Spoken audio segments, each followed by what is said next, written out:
The kids in our town play like other kids. We look like other kids and we sound like other kids. However, the children of our town are not like other kids. Other kids, other towns don't have Neumack Woods. It was heavily rumored that the Neumack Woods were haunted. Legend stated that if a child under the age of 14 went out into the woods after 8 p.m., they will very distinctly hear a baby crying. I don't know why it was 8 p.m. Maybe because the sun had been long gone by then.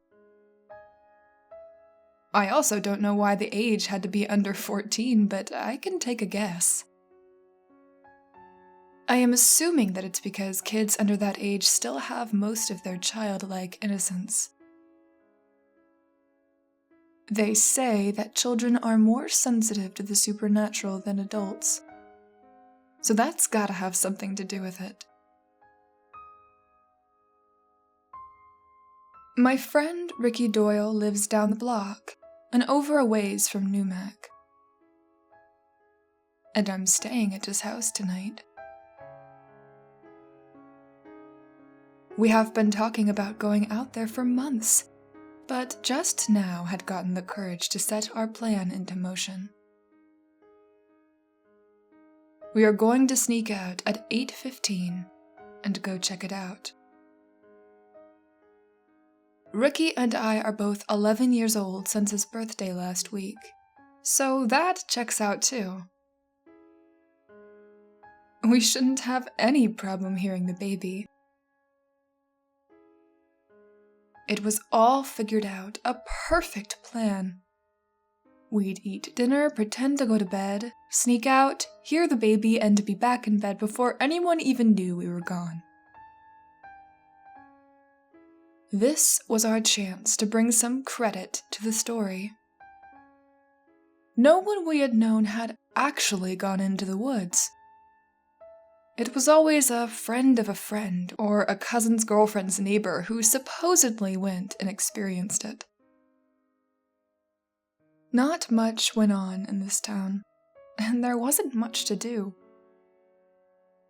I have always been mischievous, constantly seeking out adventures, and Ricky needs a friend. It works out for the both of us. His interest in all things creepy and spooky isn't as enthusiastic as mine is. I think he mainly goes along with it because he's just happy to have someone to hang out with. School drags on forever, and finally it was time to meet Ricky for the buses. My mom wrote a note saying I could ride his bus home with him today. Ricky's already at the bus loop by the time that I get there. Aiden, hey! Did you give your note to the front office to ride home with me? I take a piece of paper out of my pocket and wave it around like a flag of victory.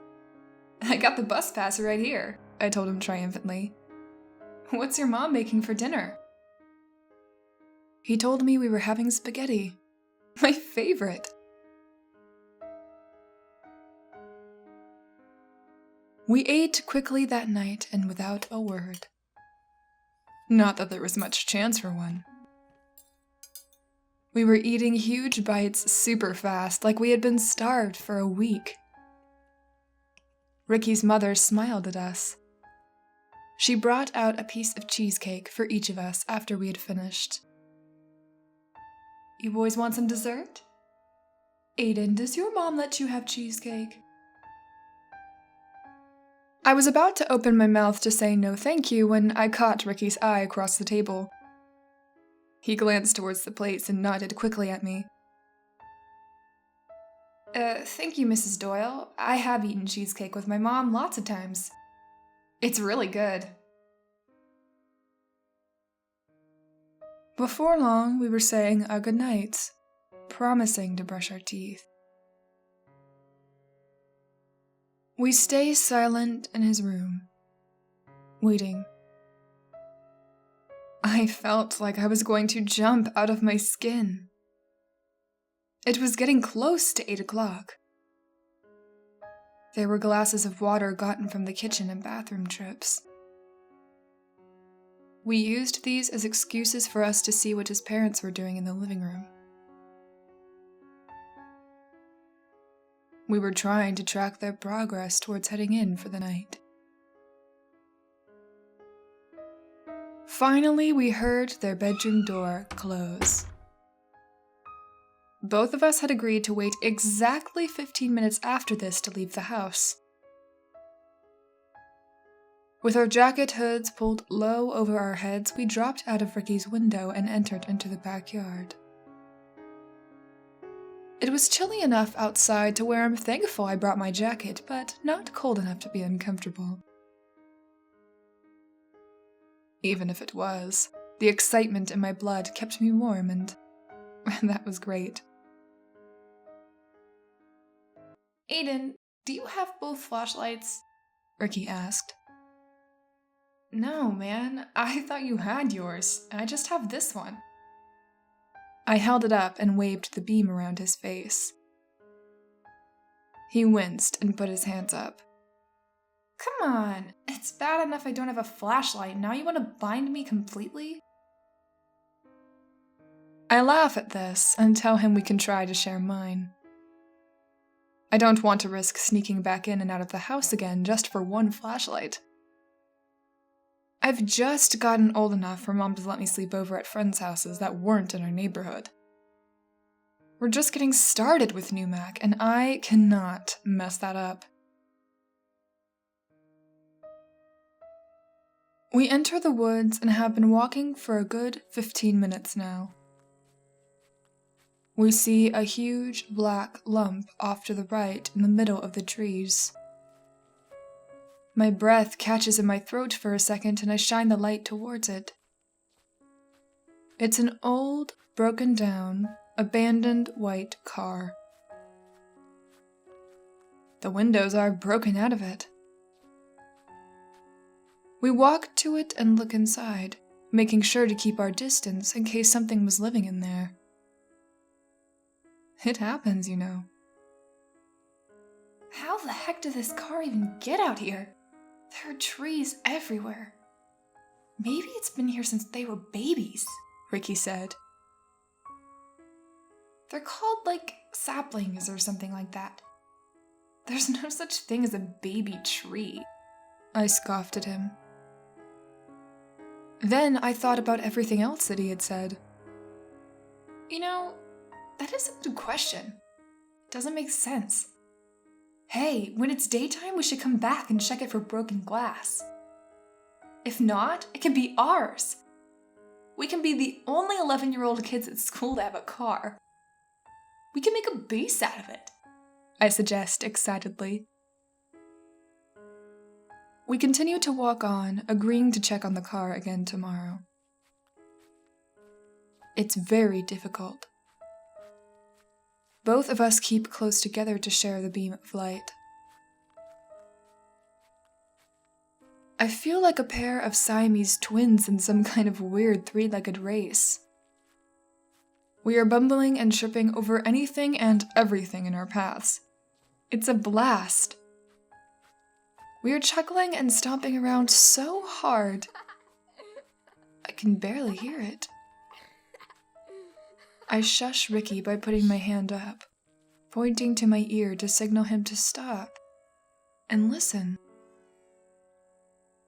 There, under the noise of the wind through the trees, I can hear something. I try to sharpen my ears and block out all sounds. Yes, that's it. I can't believe it. I don't know whether to feel scared or excited or worried. Ricky, do you hear it too? The baby. Can you hear the baby? Even in the moonlight, I can tell that Ricky's face is a lighter color than normal. His eyes are wide and he clenches his hands together. "Yeah, maybe we should go now," he mumbles to me. I grab him by the arm a little more aggressively than I mean to. "Well, I'm going further. If you want to go back, fine, but remember, I have the flashlight." "Sorry," I say, smoothing his arm jacket out like that would somehow erase the act. "I just want to get a little closer, just to make sure we aren't imagining it." "Come on, please. We've come this far and can't head back just yet." Against his wishes, he reluctantly follows me on through the woods, both scared more than we are willing to admit. We seem to be getting closer to the sound for a while, and then it just stops. Ricky looks satisfied. He knows we can start heading home now. He's happy that we got our answer to the stories of Neumack Woods. For me, however, it isn't enough. I need to know where, if anywhere, it was coming from. It sounded very real. Maybe there was actually a baby out there. Maybe they were cold and hungry. Maybe they needed help. My mom had a baby a few months ago. She's super annoying, screams and pukes all the time, but I would never want anything bad to happen to her. To any baby, pukey or otherwise.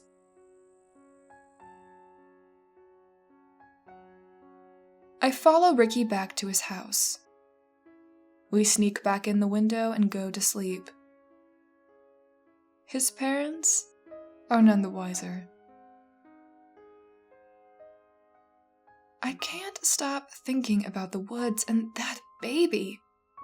But the warmth and fluffiness of Ricky's bottom bunk's quilt quickly cuddles me into a deep sleep. The lullaby of our snorting and snoring drifted out of the cracked window into the night.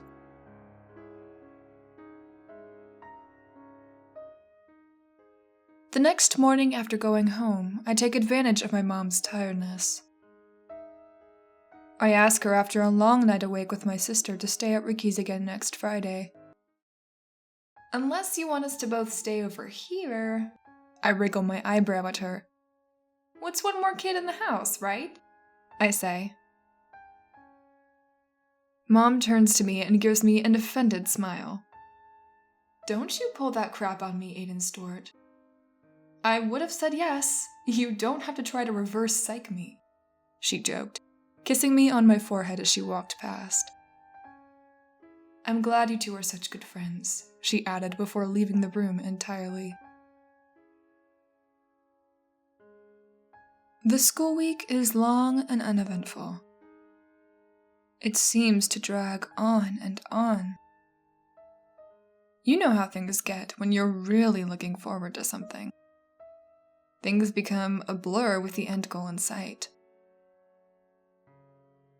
I do all of my school and homework and go about the motions, mentally counting down the days, the hours, the minutes, until Friday. Then, the day has come. I come to school more prepared this time than last week. I have extra batteries, 2 flashlights just in case, even some nighttime snacks and Gatorade. It can be just like we're going night hiking. If that's even a thing, which I'm pretty sure it's not. I brought the game that Ricky had wanted to borrow too.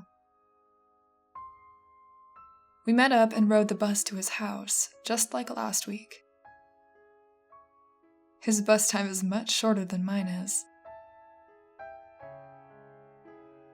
We go through the evening, having what they called Mr. Doyle's famous golden chicken breast this time. The excitement ate away at my stomach over the day, and I didn't eat as fast as I ate the spaghetti. Mrs. Doyle bought some mini cupcakes at the store and gave us 2 each, We played some video games to keep ourselves occupied until his parents went into their room. Before long, we were setting out into the night air again. It was cold tonight, but in a different way. It was the kind of cold that my mom says settles into your bones. My breath came out in puffs, and my teeth were trying their hardest not to chatter together with chills. I shake it off and pull my jacket tighter around me, my hood over my head again like some kind of thief in the night. The vastness of the woods can be confusing. It's easy to get turned around in here. We pass by our car, too unsafe from the neglect in the woods to make a base out of. We both have our flashlights this time. I breathe a little easier because I know we are somewhat on the right path. I have no idea where we are going. I'm just walking, waiting to hear the noise. We are way further in than we had been last time. The nighttime sounds of the woods seem to dull the deeper in that we get. I heard no crying baby, though. I was starting to get pissed off, honestly. It's way after 8 o'clock, and we are both of appropriate age, so what gives? Maybe it's not working because you look older than you are? Ricky asked hopefully. He was right, too. I'd been the tallest kid in my class, in my grade, since I started school at 4 years old. I shake off his suggestion, walking further in. I am just about to give up and head back when Ricky falls to the ground with a thud. I hear the sound of metal as he hit the ground. Ugh, what the hell? He said. I double back to see if he's okay and find out what he tripped on. Did a root get you again? I ask him, shaking my head. He doesn't answer me, just begins moving the dirt under him with his foot. Come over here, Aiden, he yells to me. I get to him, start helping, and see what we have uncovered. It's like a huge piece of sheet metal. Maybe a door, like one of those underground bomb shelter things? I tell him, wiping my hands on my jeans. First a car, now this? I don't understand, but it's still pretty neat, huh? The look on Ricky's face tells me he didn't think so. I take my right foot and stomp on the metal as hard as I can. Maybe I can tell if it's empty by the sound it makes. If it sounds hollow, there's no one in there. If not, that means it has someone in it. I was putting my Wolf Scout skills to good use, even though I had dropped out years ago. They say the things you learn in Scout stay with you forever. I guess they're not lying. It sounds hollow enough. Annoyed and more than a little bit disappointed, we start to walk away. Then I hear it. Something that sounds like a rock being thrown on concrete, and then the loudest scream I have ever heard in my life. The volume was so intense that it almost didn't even sound like a baby anymore. I froze, not knowing the next steps to take. Ricky takes them for me.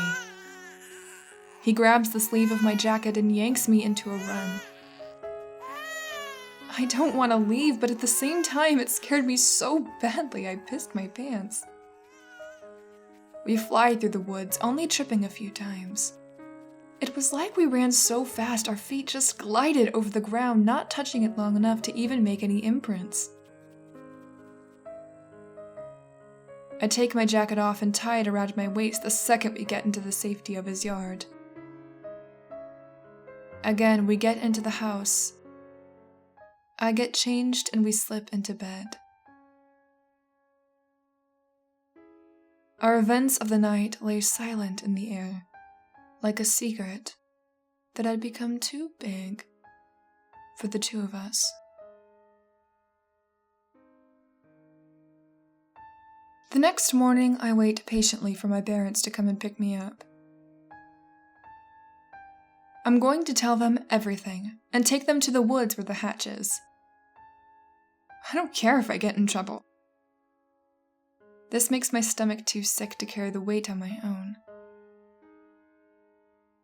Some baby needed our help. Finally, they pulled up. I race out the front door like lightning. I start telling them everything before they even get out of the car. My mother stops mid-step, her mouth hanging open. You went into the woods? What were you thinking? Do you know how many animals are out there? You could have been hurt or eaten up like a Thanksgiving turkey, my mother fusses. My dad laughs and pats her on the shoulder. Darling, they're boys. What do you expect? And I know you both went out during the day, right? He says these last 4 words with emphasis, like he wasn't giving us the option to tell the truth and say no. Of course, Dad. Why would I go out there wandering around at night like a creep? I lie as I roll my eyes. I tell them that I'd found a sheet of metal in the ground in an old car that's junked out. After assuring my mother that the car was abandoned and promising that I didn't go in it several times, I'm able to continue on. When I finish, they both just kind of look at me, like a dog looks at a sound he's never heard before. My mom finally hugs me and says, "See? That's what happens to boys who go to places they know their mothers wouldn't want them in. The wall of a disobeyed mama banshee," she said, tousling my hair while shifting my sister on her hip. I quickly ask if I can stay again that night also. I promise them I'll go home, clean my whole room, take a shower, pack my own bag, and run the dishwasher so Mom could take a nap with the baby. I even promised to have Ricky's dad pick me up so they didn't have to make 2 trips to his house in one day. My mom shoots my dad a weary look. He nods at her and blows her a kiss. As long as it's fine with the Doyles, it's fine with us. Unless, you ain't getting sick of this kid yet, are you, Ricky? He asks with a smile. Ricky shakes his head side to side excitedly. He runs in to ask his parents about the arrangement and comes out with a thumbs up and a huge grin. Now, I know. It sounds crazy to want to go out there again after last night. Tonight, though, I have a plan. I keep to all my promises and once again take advantage of my parents' new baby exhaustion. Tiptoeing like a ninja, I grab my dad's phone, turn it off, and put it in my backpack. Tonight, I can actually record this and show the kids at school on Monday. Everyone will think it's awesome. There's a knock at my door and it's Ricky. My mom walks me out and waves to Mr. Doyle in his car. I get a wetter-than-necessary kiss on the cheek. And she whispers, "Stay out of those woods," gives a hug, and we're on our way. I help Ricky take the trash bins out to the road. We hand his mom things she needs out of the fridge for dinner. Meatloaf this time. And wait for the sun to set watching television. Ricky's family has church in the morning, so they went into their room a little earlier than usual. I make sure my dad's phone is charged and we head out at the usual time. Ricky doesn't seem to be as excited this time around. He drags his feet and walks super slowly. You know, the sooner we do this, the sooner we can go home. Come on, I'm going and I'm just as scared as you are. If we don't hear anything this time, I promise, we will never go back again. Okay? Good old-fashioned peer pressure. Gotta love it. This time we don't stop or even mention the car as we pass it. Our once treasure of a find gave way to a bigger mystery. I get the phone out and turn on the flashlight feature. My excitement is slowly turning into fear. I feel like I could totally puke right about now, but I can't. Ricky would love to use that excuse to leave the woods, and having not heard anything yet, we wouldn't be going back. Just like I promised. We cautiously approach the hatch. We can see the moonlight glinting off the metal from farther away this time, having brushed some of the fallen dirt off of it. Not that it made a difference. The crying was loud and very real. I dial the police emergency number on my phone. I tell them where we are and what our names and ages are. When the dispatcher asks what the problem was, I hold the phone out towards the metal. I yell, "We are alone in Neumack Woods and there's a baby in this metal door thing. I think it needs help." Common sense tells me that an unattended baby underneath a metal hatch would not have survived over the 9 days from when I first and last heard it. But it sounds so real. As we are waiting for the cops, a figure comes running towards us through the woods. I haven't been good at fight or flight. Freeze is more my thing. We start to run, knowing it wasn't the police, when Mr. Doyle's voice stops us. "Boys, you shouldn't be out here ever. Come with me, we need to go home right now." Ricky's face dropped. But Dad, the police..." Mr. Doyle cut him off. "They called me. They're on their way, they will come talk to you at the house after if they need you." We went back to the house and Ricky's mother holds him tight. They called my parents too, not feeling like they had the option not to. My mom, more than furious at her and Dad having to wake up, get the baby ready and come get me. By the time that my parents arrive, the police have just knocked on Ricky's front door. The officer waits for my parents to enter the house before entering himself. His face looks disturbed, like he's seen something terrible. "Please tell me it's not the baby." I interrupt the adult's solemn conversation. "Officer, did you find the baby? Are they going to be okay?" My mother buries her face in my father's chest. The officer clears his throat and tells me and Ricky to sit down. First, he assures me that no babies are hurt or in danger. Then, he starts to tell our parents what they found out there in Neumack Woods, inside of that metal hatch door. It appeared to be locked from the inside. They were the first adults to hear the baby cry besides the 911 operator and Ricky's dad. After some attempts, they managed to pry it open. He paused before he said this last part. He told me and Ricky to leave the room. We heard, though. We heard it all. What they found inside was not a child. What they found inside was not a baby. What they found inside was a very thin, weathered old man holding a tape recorder with the play button pressed. He was bare, only dirty brief underwear that appeared to be stained with old blood. His teeth were also reported to have been reddish in nature, with a gray beard streaked with the color of rust.